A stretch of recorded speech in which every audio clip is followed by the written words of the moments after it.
कार्यक्रम के पुण्यार्जक हैं श्रीमती राजरानी जैन, नितिन प्रीति, दर्श आर्शिया, वीर अपार्टमेंट सेक्टर 13 रोहिणी, श्रीमती पद्मश्री जैन, सत्येंद्र कुमार, बीना जैन, गौरव प्रीति जैन, अंशिका अनाया जैन, इंदिरापुरम, श्री राजेश पहाड़िया, नीतू पहाड़िया, डॉक्टर रानी आशिका पहाड़िया जैन, राजेंद्र नगर दिल्ली, श्री गौरव जैन, मेघा जैन, अरहम अमारा, पालम विहार गुरुग्राम। जी महाराज की जय। नमोस्तु महाराज जी। सौभाग्य सागर गुरु तुमको पाकर, सौभाग्य सागर गुरु तुमको पाकर, दुख दर्द टलने लगे, दिन मेरे बदलने लगे, दिन मेरे बदलने लगे। कृपायु मुझे पर गुरुवर की देख कर, कृपायु मुझे पर गुरुवर की देख कर, संकट बच के चलने लगे, दिन मेरे बदलने लगे, दिन मेरे बदलने लगे। गुरुवर ने हाथ मेरे सर पे फेरा दिया, सोई हुई किस्मत को पल में जगा दिया। गुरुवर ने हाथ मेरे सर पे फेरा दिया, सोई हुई किस्मत को पल में जगा दिया। फैल गई जीवन में खुशियों की रोशनी, गम के अंधेरों का साया हटा दिया, गम के अंधेरों का साया हटा दिया। गुरुवर के साथ से वरदानी हाथ से, गुरुवर के साथ से वरदानी हाथ से, हालात भी संभलने लगे, दिन मेरे बदलने लगे, वो दिन मेरे बदलने लगे। सौभाग्य सागर गुरु तुमको पाकर, सौभाग्य सागर गुरु तुमको पाकर, दुख दर्द टलने लगे, दिन मेरे बदलने लगे, दिन मेरे बदलने लगे। गुरु मेरे श्रद्धा के मंदिर में तुम सुंदर सी मूरत हो, मन करता है कि सारे जहां को भूल जाऊं, मैं भूल जाऊं। गुरु मेरे श्रद्धा के मंदिर में हमने जो तुमसे पाया है, ये सब सपना सा ही लगता है।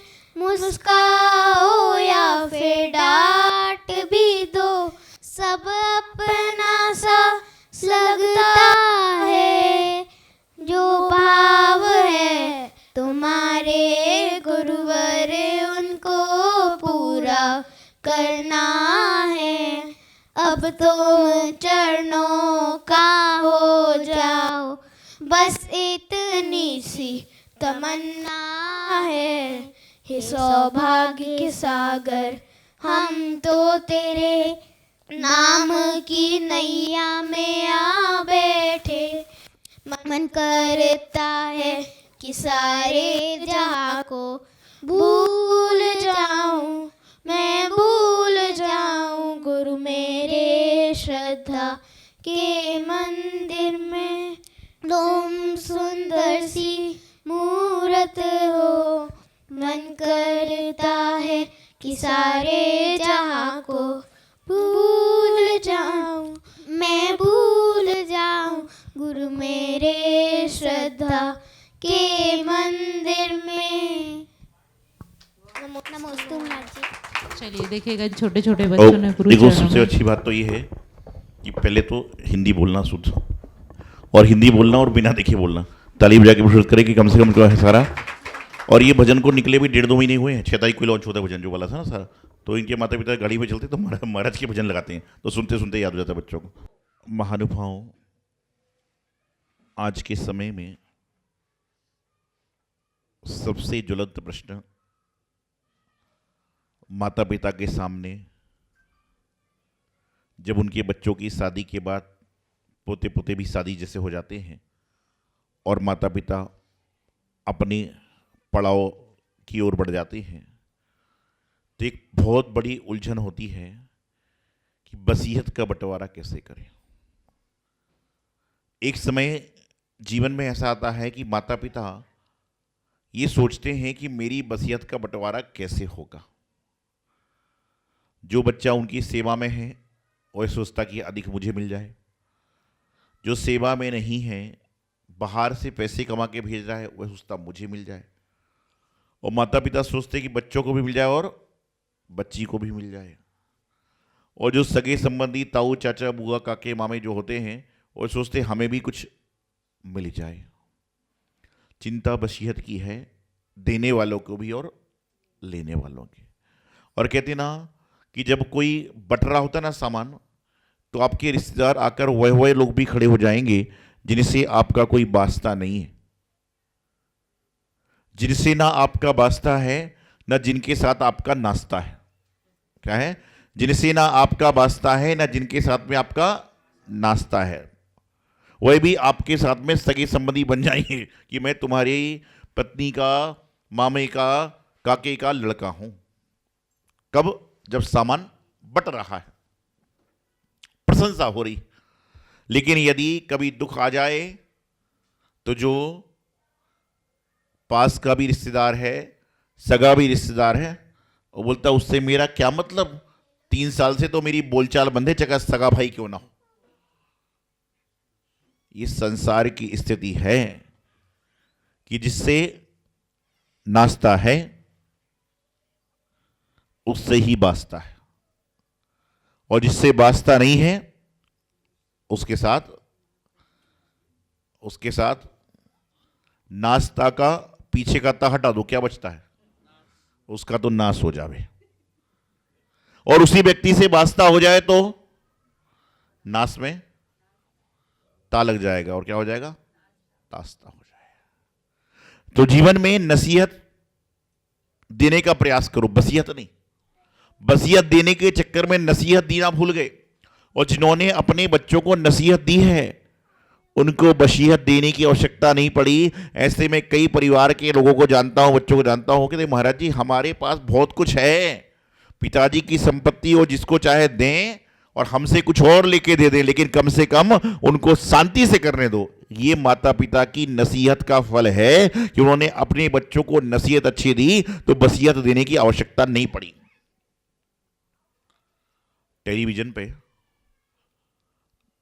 लोग बता रहे थे कुछ दिनों पहले एक मूवी बहुत हिट हुई, और उस मूवी में शायद ऐसा बताया जाता था कि माता पिता जो हैं वो स्टेशन पे ही मिलते थे। माता पिता जो थे वह, माता वहां से जाती थी, पिता वहां से जाता था, और बीच में मिलते थे। काफी फेमस मूवी हुई, पता नहीं क्या नाम था, वरदान। अच्छा, बागबान जी बता रहे, अब हमको पता नहीं इस बारे में। तो बता रहे हैं कि लोग बस सुनाते हैं कि बोले ऐसी हिट हुई है कि मतलब उसमें जीवन चित्रण आ गया। कई मूवी जो होती ना, मात्र मूवी नहीं है, 3 घंटे का मनोरंजन नहीं है, बल्कि आपके जीवन का सार होती है। लेकिन हम लोग क्या करते, हम तो उसमें देखते हैं कि अरे उनने ऐसा किया तो हम भी ऐसा करें। लेकिन ये भी तो देखो दूसरे ने अच्छा भी तो किया है, वह क्यों नहीं करते। तो आज ये परिस्थिति कई जगह हो गई है कि यदि पति पत्नी को अपने बच्चों के साथ कोई पार्टी में जाना है, तो घर में यदि माता पिता हैं तो उनका भोजन बने कैसे। और मान लो बाई चांस बनाने वाली नहीं आई तो और मुसीबत।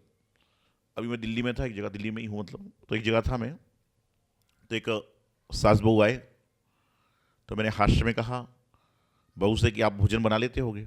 बोले महाराज जी नहीं, आपका आशीर्वाद है, मुझे भोजन बनाने की आवश्यकता नहीं पड़ती।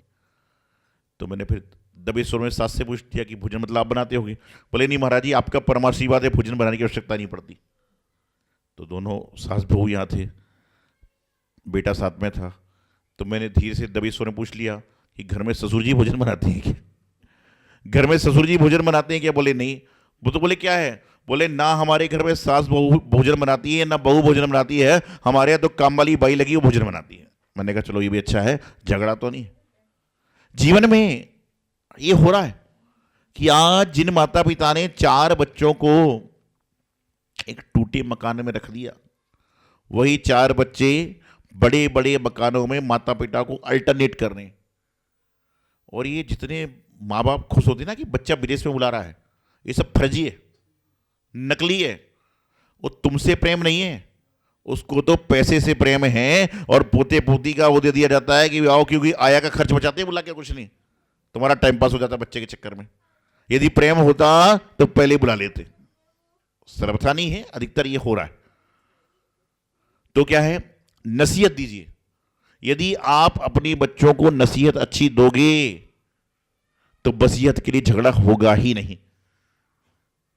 तो मैं बता रहा हूं, कई बार ऐसा परिस्थिति बन जाती है कि माता पिता को भोजन कराने की समस्या है। एक बार ऐसे ही हुआ, एक माता पिता अपने बच्चे के साथ पार्टी में जा रहे थे। बूढ़े माता पिता को भी भोजन कराना था। उन्होंने अपने माता पिता से कहा कि ब्रेड बिस्किट रखें, खा लेना। तो वृद्ध बोला, जिस पिताजी था, बोले नहीं बेटे, भोजन तो करना पड़ेगा। उन्होंने कहा एक काम करो, बाहर मंदिर के बाहर किसी का भोजन बट रहा है, जाके भोजन कर लेना। और वो जाने लगे। तो जैसे ही वह पार्टी से लौट रहे थे, रास्ते में एक मंदिर पड़ा जहां बहुत भीड़ लगी थी, भोजन बट रहा था। तो बच्चे ने कहा पापा रुकिए, रुके। वो लोग मंदिर दर्शन वगैरह करें। बोले पापा ये बाजू वाली जमीन खरीद लो। बच्चे ने पापा से कहा पापा ये बाजू वाली जमीन खरीद लो। बोले क्यों? बोले पापा जब मैं बड़ा हो जाऊंगा तो मैं जब आपको मंदिर में खाना लेने भेजूंगा तो आपको दूर नहीं जाना पड़ेगा, घर के बाहर मंदिर में जाओगे और खाना आपको अपने आप मिल जाएगा। क्योंकि बच्चा ऐसा देख रहा था, माता पिता की आंखों में आंसू आ गए। उन्होंने आके अपने माता पिता से माफी मांगी। क्यों? जैसा बच्चे को आप दिखा रहे हो, बच्चा उससे 4 गुना आगे जा रहा है। ये जितने बाल गोपाल आपके चलते हैं ना सारे, आपने इनको आदिनाथ भगवान का नाम सिखाया होगा, आपने इनको पार्श्वनाथ भगवान का नाम सिखाया होगा, मेरी भावना 12 भावना सिखाई होगी। लेकिन मैं दावे से कहता हूं कि एक भी माता पिता ने किसी बच्चे को हीरो हीरोइन के, क्रिकेटरों के नाम नहीं बताए होंगे, लेकिन उनको सब पता है। किसी ने अपने बच्चे को मोबाइल चलाना नहीं सिखाया होगा, लेकिन बच्चा आपको चलाना सिखा रहा है कि मम्मी ऐसा नहीं ऐसा करो। क्यों? क्योंकि आज के समय में निगेटिव थॉट पहले आते हैं, पॉजिटिव थॉट बाद में आते हैं। तो क्या है, जीवन में वसीयत की चिंता सभी को है, नसीहत की चिंता किसी को नहीं है। और जिसे नसीहत अच्छी दी है उसकी वसीयत की समस्या नहीं होती। और जब आपके जीवन में नसीहत वसीयत सही होगी तो आपकी शख्सियत अच्छी हो जाएगी। और जिस व्यक्ति की शख्सियत अच्छी होगी उसको सारे लोग चाहेंगे। शकल कैसी है उससे मतलब नहीं है, लेकिन शकल के अंदर का आदमी कैसा है यह महत्वपूर्ण। शकल तो तुम्हारी सबकी नकली है। कैसी नकली है? कोई पहचान वाला मिल जाए तो चेहरे पे ऐसे मुस्कुराहट आ जाती है जैसे सारे संसार का सुख तुम्हारे पास ही है। और अनजाने में यदि कोई ऐसा व्यक्ति मिल जाए जिससे कोई बोलचाल बंद है तो ऐसी चेहरे पर निराशा आ जाती है जैसे पार्श्वनाथ भगवान से ज्यादा बैर तुम्हारा चल रहा है उससे। कई बार मैं देखता हूं, रास्ते में चलता हूं, मंदिर में रहता हूं, आहार में रहता हूं, बिहार में रहता हूं। एक बार मैं मंदिर बैठा था, एक पति पत्नी मेरे कमरे में थे। वो अपने 15-20 फुट के विचार से आए थे।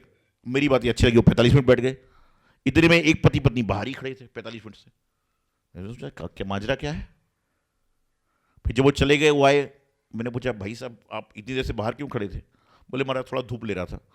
मैंने कहा गर्मी में तो कोई धूप लेता नहीं, मई का महीना था, दिसंबर में धूप तो लेता है, मई में क्यों ले रहा है? फिर मालूम चला कि ये दोनों सगे भाई थे, लेकिन इनका बोलचाल बंद है। तो डर के मारे अंदर नहीं आ रहे थे कि महाराज कंप्रोमाइज ना करा दे।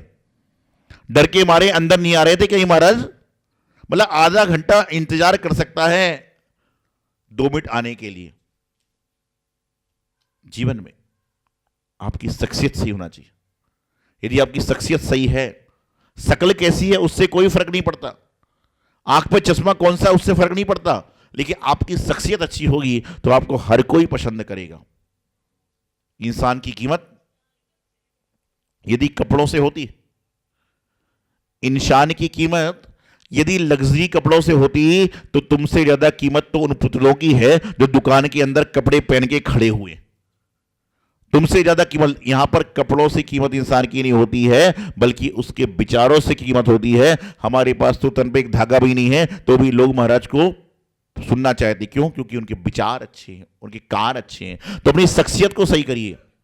आप वसीयत को छोड़ो, नसीहत दीजिए। नसीहत दोगे तो शख्सियत अच्छी बन जाएगी, और जिस व्यक्ति की शख्सियत अच्छी है उसकी खैरियत पूछने के लिए सारा संसार अपने आप आ जाएगा कि उस शख्सियत अच्छी है तो खैरियत हर कोई पूछेगा। लेकिन शख्सियत ही सही नहीं तो खैरियत कौन पूछेगा? आज के ज़माने में हर कोई चाहता है कि मुझसे मेरा कोई हाल चाल पूछे। अरे तूने कितनों का पूछ लिया? यहां तो टिट फॉर टेट का जमाना है, जैसा आप दे रहे हो उससे 4 गुना मिलने वाला है, चाहे वो प्रेम हो, चाहे गुस्सा हो, चाहे गाली हो, चाहे गोली हो। और ध्यान रखना, ये भारत देश में इस काल में ऐसा चल रहा है, यदि कोई बीमार पड़ जाए तो घर में गोली मिलना मुश्किल है, लेकिन यदि कहीं पर जलन हो जाए तो नमक हर घर में तैयार है। कहते ना जले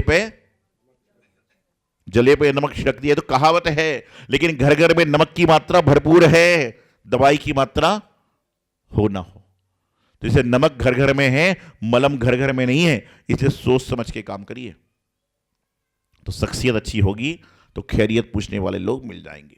लेकिन आज वर्तमान में हो क्या रहा है? बस हम तो सुनते हैं टन भर कर। हाथ जोड़िए सभी लोग, बोलिए, हम लोग सुनते हैं, पढ़ते हैं, हम लोग पढ़ते हैं जिनवाणी, सुनते हैं गुरुवाणी, करते हैं मनमानी, इसलिए कल्याण नहीं होता। क्या है कि आप क्या कर रहे हो? पढ़ते हो जिनवाणी, 2-4 जिनवाणी रोज पढ़ लोगे, सुनते हो गुरुवाणी। जब महाराज बोलते हैं तो आदमी ऐसे, वाह बहुत अच्छा, ऐसे करते हैं, और उसके बाद में बाहर जाकर बचपन में माँ ने कहा था कि मंदिर से कुछ लेकर मत आना, तो मंदिर का सुना, मंदिर में छोड़ दिया, बेरिंग वापिस आ गए, मंदिर से कुछ लेकर जाना नहीं है। तो माँ ने सामान लाने बोला था, अच्छे विचार लाने मना नहीं किया था। हमसे मेरी माँ ने कहा, तो आपसे भी कहा होगा कि मंदिर से कुछ नहीं लाना, तो लोगों ने वही अप्लाई कर लिया कि मंदिर से कुछ नहीं लाना, मतलब सब सामग्री का था। तो पढ़ते हैं जिनवाणी, सुनते हैं गुरुवाणी, करते हैं मनमानी, इसलिए कल्याण नहीं हो रहा।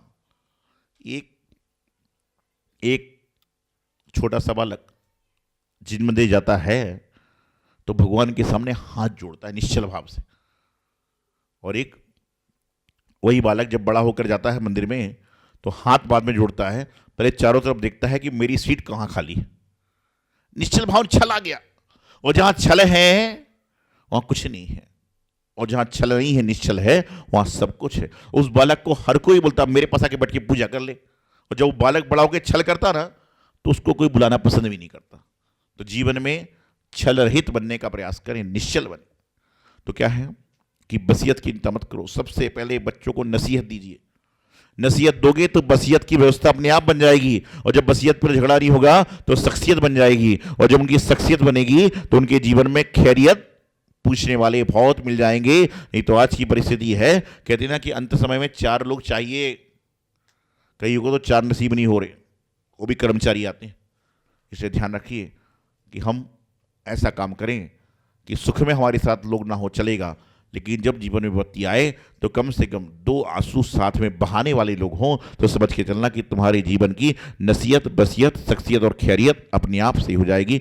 यही मंगल शुभकामना आचार्य गुरुदेव सिद्धांत सागर जी महाराज।